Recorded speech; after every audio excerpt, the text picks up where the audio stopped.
Karge, Chidambaramji.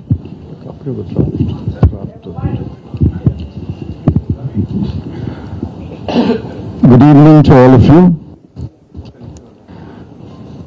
The Congress Working Committee is deliberating on a draft resolution. The deliberations are still underway, and we expect that the deliberations will conclude at about 6:30 or so, and the resolution as adopted will be released to you in due course. But I thought we will give you an idea of what we are discussing. We are discussing the situation in the country. Broadly, it can be divided into the political situation, the economic crisis that the country faces, and the security threats, both internal and external, that are a grave challenge to the country. While the resolution has several paragraphs, broadly they will fall under the political situation, the economic crisis that we face, and the internal and external security threats. I shall only make a brief statement on each one of them, and then we will take some questions.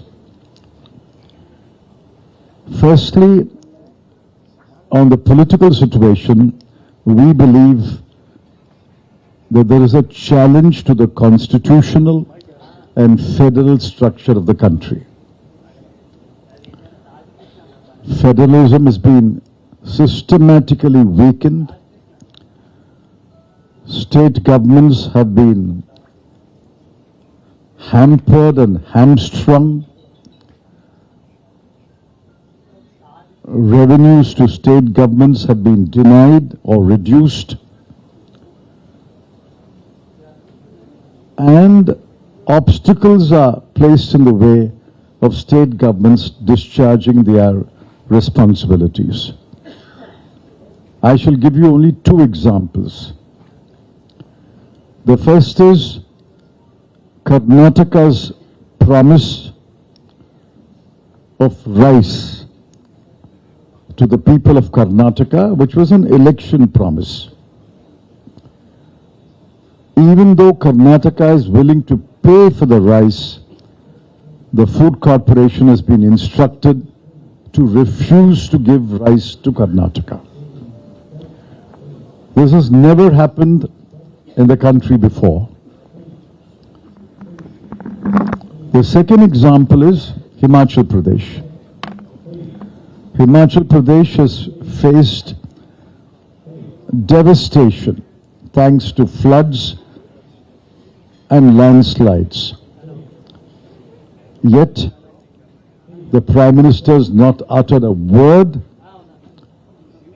and the Chief Minister of Himachal Pradesh has told us that funds are being denied to Himachal Pradesh, especially disaster relief funds. Now, even a child will know why obstacles are being placed in the way of Karnataka and Himachal Pradesh. It is only because the BJP lost the election in these two states. There are other challenges. Firstly, in Manipur, since the 5th of May, Manipur has been burning. Since the 5th of May, we have had June, July, August, September, and then we are into September another week. We are today, I think, in about 157th day. The Prime Minister has found the time to visit several countries, to make a quick dash to attend the ASEAN summit and then come back for the G8. It's startling and deeply disappointing that he has not found 2 hours to visit Manipur. The Prime Minister's aircraft will take him to Manipur in about 2 hours, yet he has not found the time to visit Manipur. Except a 2-minute mention of Manipur just before the Parliament session started, he has not spoken about Manipur. And what is happening in Kashmir? When Article 370 challenge is being heard by the Supreme Court, the government's lawyers and the government's officers file an affidavit and make statements that Jammu and Kashmir is returned to normalcy.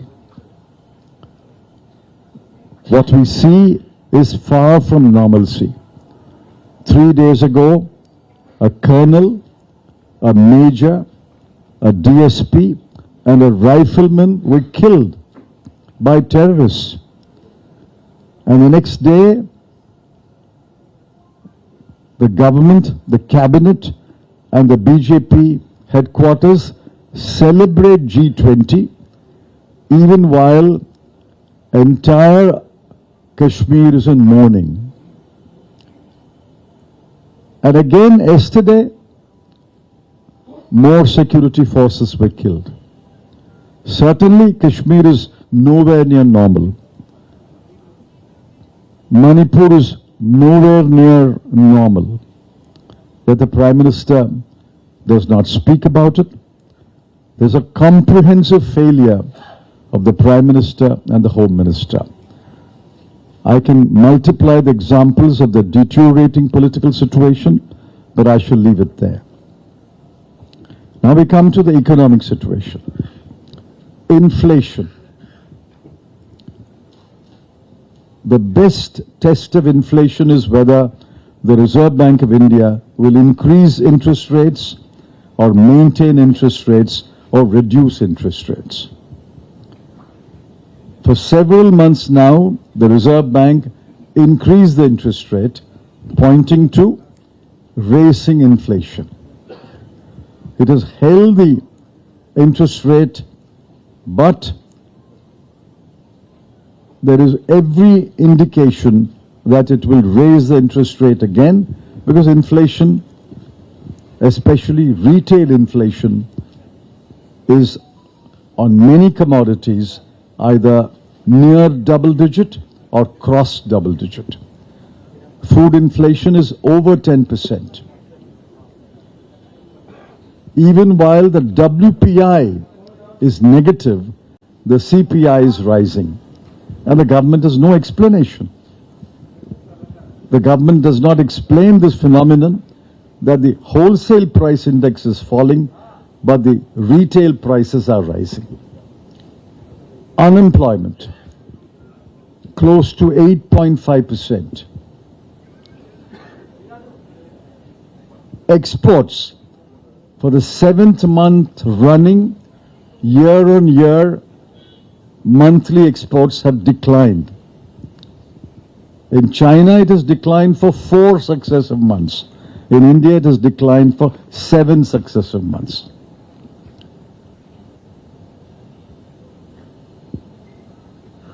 Even the last data released by the NSO shows that several indicators are pointing to a grave crisis. One learned professor in a study has pointed out that the first quarter growth rates are suspect, while growth measured by production is 7.8%. Growth measured by expenditure is only 1.4%. We've had not this kind of discrepancy in the past. So he has questioned the 7.8%, and government has come up with a lame defense yesterday, which is reported by the media. So we have inflation, unemployment, slowing growth, falling exports, falling imports, and the government's responses completely going back to the olden days of market distortion, import duties, and other trade distorting measures. These are not the answer to India's economic challenges. In fact, these so-called answers will only worsen the situation. The third is the security challenges. I've already mentioned the security challenge in Manipur, the security challenge in Jammu and Kashmir, and add to that the Chinese challenge on our northern borders. The Chinese are standing firm in their position despite numerous talks at officers level, commanders level, foreign ministers level, and maybe even the Prime Minister and the head of government in China's level. The Chinese have not retreated an inch. What happened to the brave words, status quo ante? Nobody even speaks about the status quo ante. Remember the first few days, India's demand was status quo ante. Now, does anyone speak about the status quo ante? On the contrary, the status quo is being changed every day, every month to our detriment. More buffer zones are being created on erstwhile Indian-held territory. What does that mean? We are losing territory. The Chinese are commanding the territory or holding the territory. It's the Prime Minister's statement on the all-party meeting in June 19 June 2020 that no foreign troop is in Indian territory and nobody is intruded in the Indian territory. That is a statement which has encouraged China to continue its stubborn position of not retreating an inch.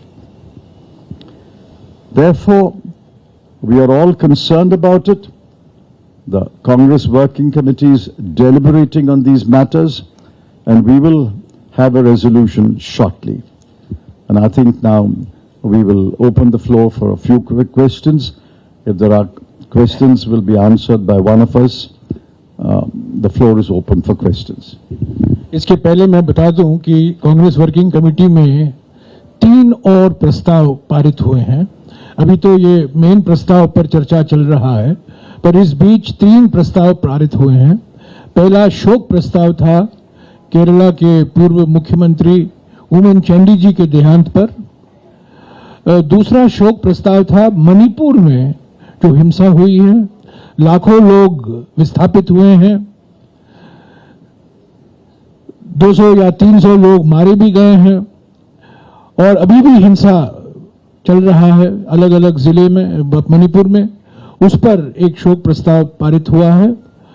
और तीसरा प्रस्ताव शोक प्रस्ताव है जो हिमाचल प्रदेश में आपदा के वजह से लोगों की जान गए हैं, प्रॉपर्टी का नुकसान हुआ है और लाखों लोग विस्थापित हुए हैं। और इस प्रस्ताव में यह भी मांग की गई है कांग्रेस वर्किंग कमेटी की ओर से कि प्रधानमंत्री और उनकी सरकार जो आपदा हिमाचल प्रदेश को भुगतना पड़ा है उसको राष्ट्रीय आपदा घोषित किया जाए, ताकि जो सहायता सरकार से मिलना है वो सही पर्याप्त मात्रा में मिलेगा। अब तक नहीं मिला है, पर हम उम्मीद करते हैं कि प्रधानमंत्री कांग्रेस वर्किंग कमेटी की जो मांग है कि ये नेशनल डिजास्टर, ये नेचुरल डिजास्टर तो है पर ये नेशनल डिजास्टर भी है, ये प्राकृतिक आपदा है पर ये राष्ट्रीय आपदा है, ताकि केंद्र सरकार की ओर से जो राहत और सहायता मिलनी चाहिए हिमाचल प्रदेश को वो पर्याप्त मात्रा में मिले। Any questions? सॉरी,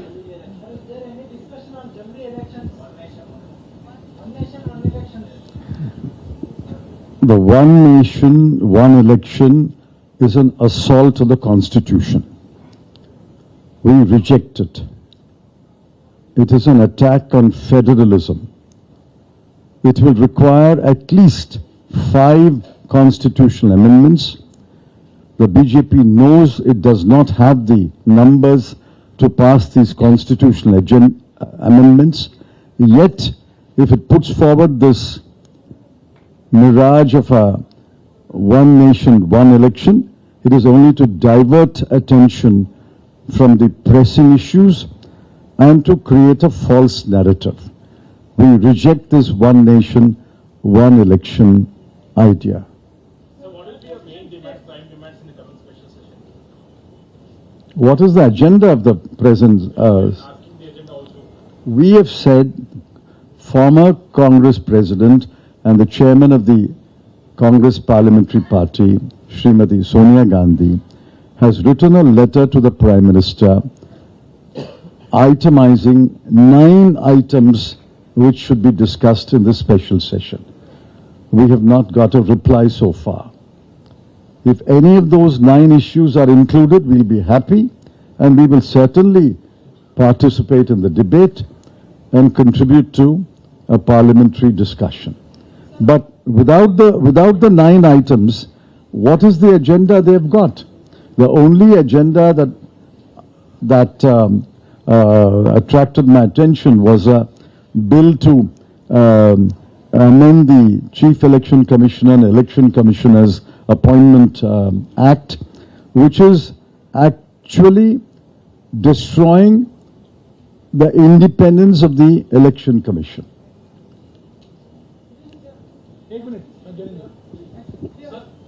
एक मिनट सर, एक तो मेरा आग्रह ये है कि चिदम्बरम साहब ने जो अंग्रेजी में सभी प्रस्तावों का डिटेल बताए, एक बार आप उनको संक्षेप में हिंदी में बताएं। वो आपको हिंदी में प्रस्ताव मिल जाएगा। हिंदी में प्रस्ताव। सवाल ये है कि भारत जोड़ो यात्रा पार्ट 2 की चर्चा चल रही है क्या? CWC की बैठक में भारत जोड़ो पार्ट 2 की बात हुई और क्या इसको लेकर के कोई फैसला की उम्मीद है? There have been requests by members of the Congress Working Committee. There have been requests by members of the Congress Working Committee that we should have a Bharat Jodo Yatra 2 from the east to the west. That matter is under consideration. Haji, any question this side?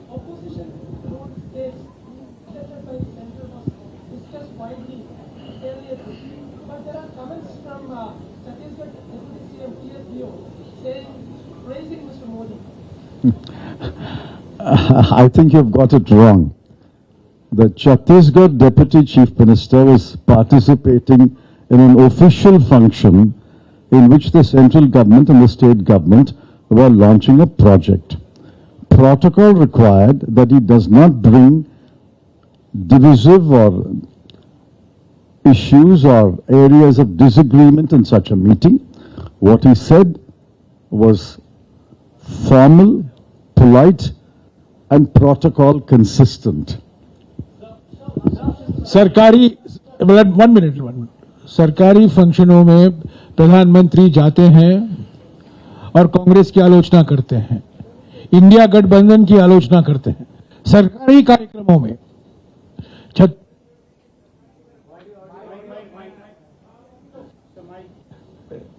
Deputy CM और प्रधानमंत्री मौजूद थे, तो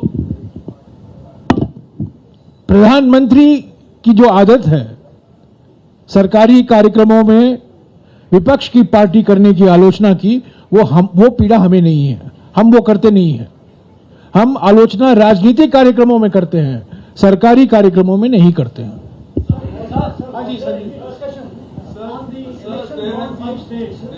One second, yeah, 1 second, one by one. I'll come back to you.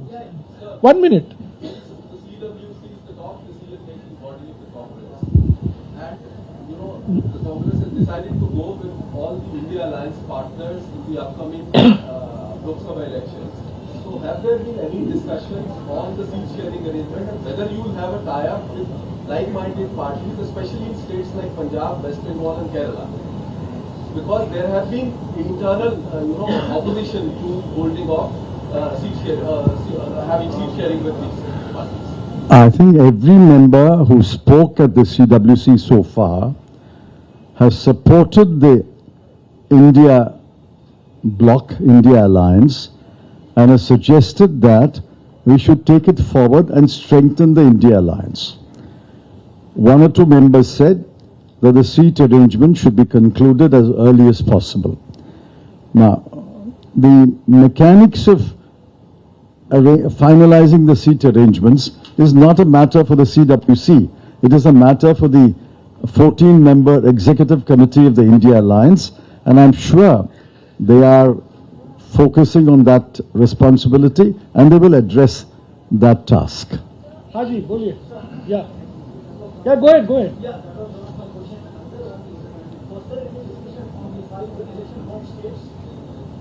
Yes, obviously, well, Telangana is not in the first round, no?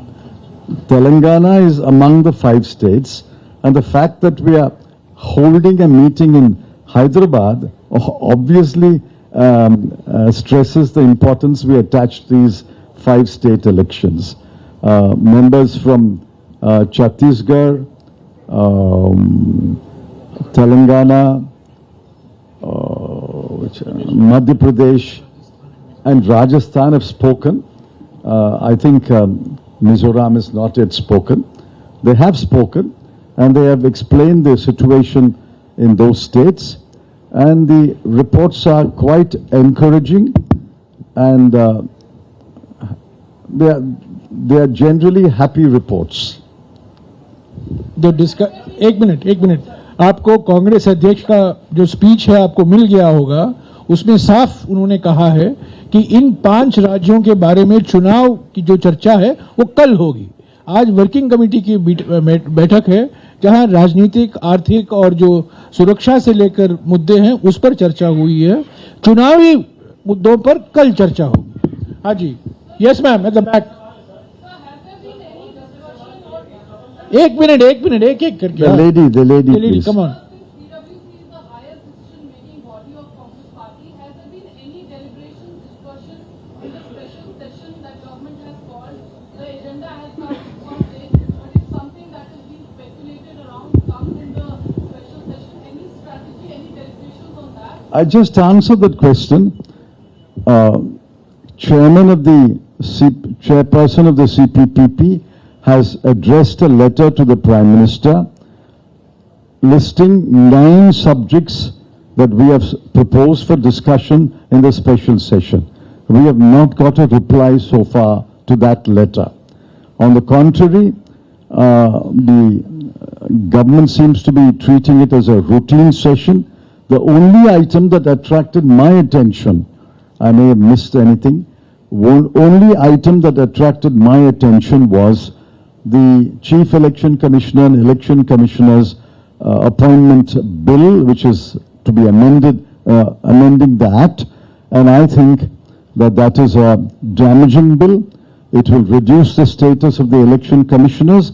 It will undermine the independence of the Election Commission. We will oppose that bill. Sir, anything on Sanatan?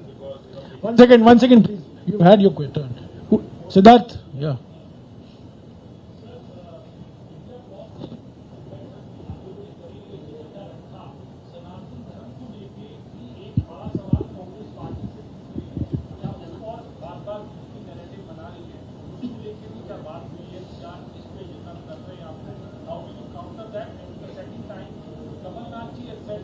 One question, please. One question. What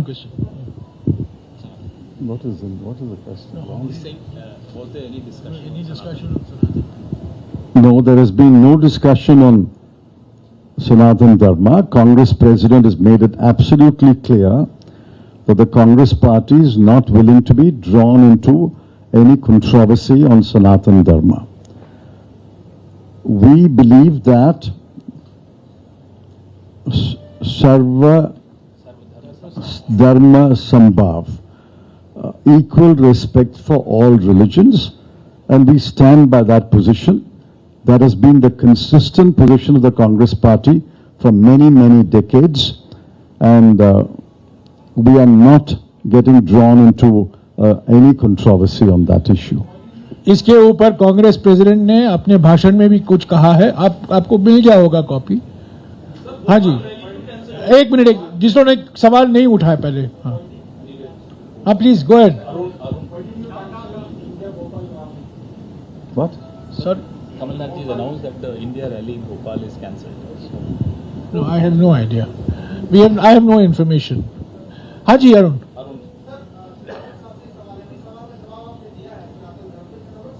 आपकी party का कोई एक दल जो India block है उसका कोई एक पक्ष कोई बात कहता है, सवाल कांग्रेस से जाके आएगा और आपका स्टेट है वो दूसरा जो डीएमके की संख्या हर बात को डीएमके की तरफ कोशिश कर रहा है. I am not speaking for the DMK, but I can tell you what the DMK has said. Please note the distinction I'm making. I'm not speaking for the DMK, but the DMK has said that they are not opposed to any religion. They are opposed to the caste oppression and caste hierarchy and all that goes with caste hierarchy. Suppression of women, oppression of Dalits, and as you all well know, the impediments placed on the so-called lower caste by the caste hierarchy. So the DMK has explained, it is in that context they have mentioned Sanatan Dharma, but let me make it very clear, we are not getting drawn into that controversy. हाँ जी, और कुछ सवाल? अच्छा Sandeep, very जी. हाँ Sandeep.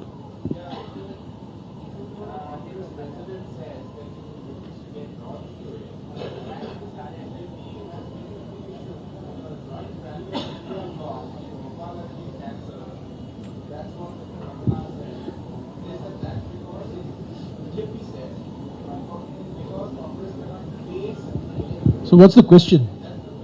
I didn't get it.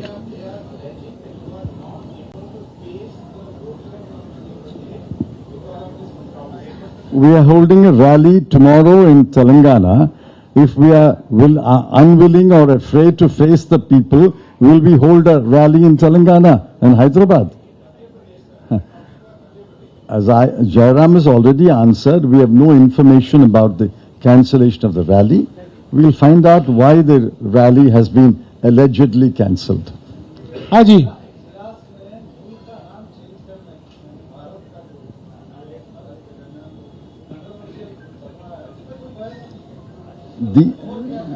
These are fake controversies.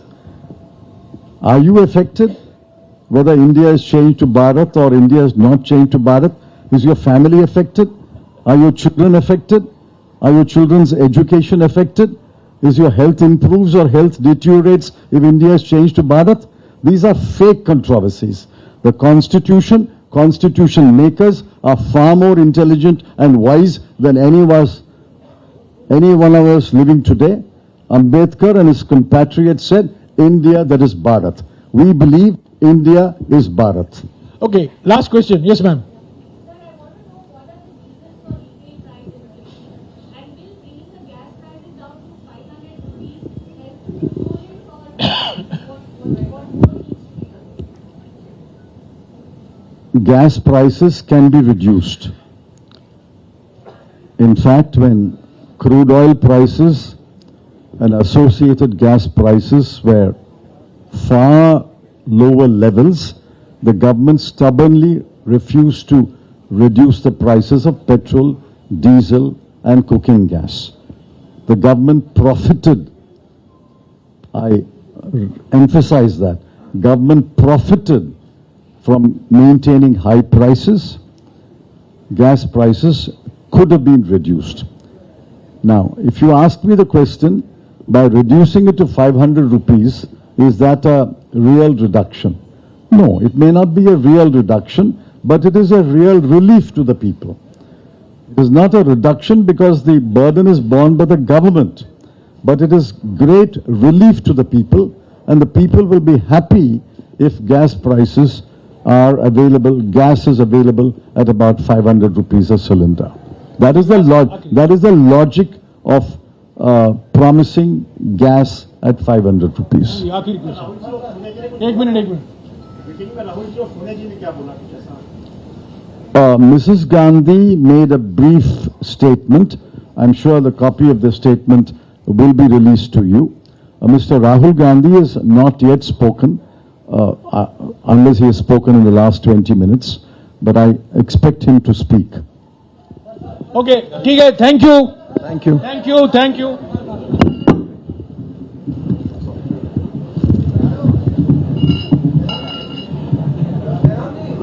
अभी चली नहीं sir meeting, meeting चली नहीं है।